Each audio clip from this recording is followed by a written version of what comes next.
Okay, so today we're diving into a creature that feels like it's straight out of science fiction. We're talking about a mind so different from ours that, honestly, we're just scratching the surface of how brilliant it is.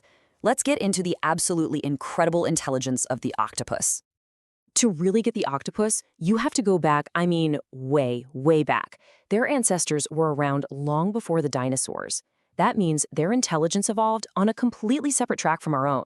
You've got to understand, this is a kind of genius that grew on a totally different branch of the tree of life, which makes them one of the most fascinating creatures on the entire planet. Just let that quote sink in. I have just had a conversation with an octopus. What does that even mean? It perfectly captures the mystery we're up against. How do you possibly connect with a mind that is so fundamentally alien? We're not just talking about watching some animal in a tank. We're talking about that profound feeling of meeting another consciousness. So, this brings us to the real puzzle here. How on earth does such a brilliant mind develop in a creature that lives almost its entire life in complete isolation? And here's the crazy part, the real paradox of the octopus. From the second they hatch, they are completely on their own. Their mother is gone, there's no one to teach them how to hunt, how to hide, how to survive. They have to figure out the entire world by themselves. And they only have like 18 months to do it. And yet, in that short, lonely life, they become master strategists and incredible problem solvers. This huge gap between their limitations and their abilities is exactly what makes their intelligence so mind-blowing. So, where's the proof of this genius? Well, a fantastic place to start is with one of the clearest signs of higher intelligence you can find anywhere in the animal kingdom: using tools.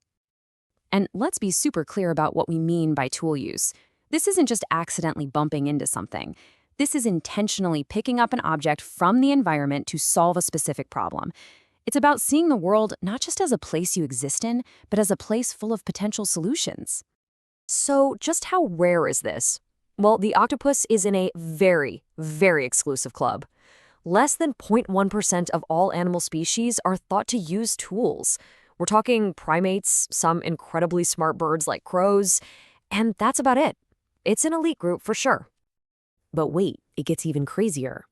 As Dr. Schnell points out, it's not just using a tool that's right in front of you. The octopus shows signs of what we call future planning, having the foresight to carry a tool around because you might need it later. That is a whole other level of thinking. We're talking about a cognitive leap we've really only seen in a handful of species, including us. And here's that future planning in action. A coconut octopus finds two halves of a shell. It sees their potential. Then it does something that looks kind of clumsy and weird. It bundles them up and lugs them across the open seafloor. Why bother? Because it knows that out in the open, you're a target, and when danger shows up, bam, it snaps those shells together and creates an instant portable fortress. Incredible. Okay, so they're tool users, got it. But what about mental tools? This next example shows off a much more complex, much more high-stakes kind of intelligence: strategic planning. I really want you to let this one sink in. We're watching an octopus that's only 6 months old. Remember, everything it knows, it taught itself.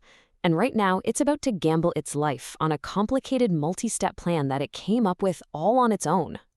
The sequence here is just stunning. First, it surveys the area, literally poking its eyes out of the water to map out the best route. Then, and this is the wild part, it takes a massive risk. It leaves the water and travels over land, something that could kill it in minutes. But it's not done. Once it gets to the new tide pool, it doesn't just attack. No, it prepares. It actually moves rocks around to build the perfect hiding spot for an ambush. Only then, when the trap is perfectly set, does it strike. This is an instinct, people. This is a cold, calculated strategy. So we've seen what they can do, but the real question is, how? What in the world is going on inside that alien mind? To figure that out, we have to look at their inner world, how they learn, how they remember, and maybe, just maybe, how they dream. So their brains are basically wired for learning on the fly. They can build neural connections so fast it allows them to just soak up information from their environment. And think about this. They create mental maps not just with their eyes, but with taste and touch too. Every single surface they crawl over feeds data into what some scientists call a multisensory GPS. And all of this experience shapes them into unique individuals, each with its own distinct personality. And you're not going to believe this, but one of the biggest clues to how they process all this information comes when they're asleep. They go through 2 totally different sleep phases. First, there's quiet sleep, where the octopus is still, pale, and calm. But then it switches into active sleep. Its skin flashes through all these different colors and patterns, its arms twitch, its suckers flex. It looks remarkably similar to the REM sleep we experience, the phase where we have our most vivid dreams. This quote from Dr. O'Brien is just perfect, right? Because we can all picture this. It suggests that during this active sleep, the octopus might be replaying the day's events, consolidating its memories. Just like your dog might be dreaming of chasing a squirrel, that octopus could be dreaming its way through a hunt, reinforcing the path it took to find a delicious crab. All right, we've seen tool use, we've seen strategy, we've seen memory. Now let's put it all together.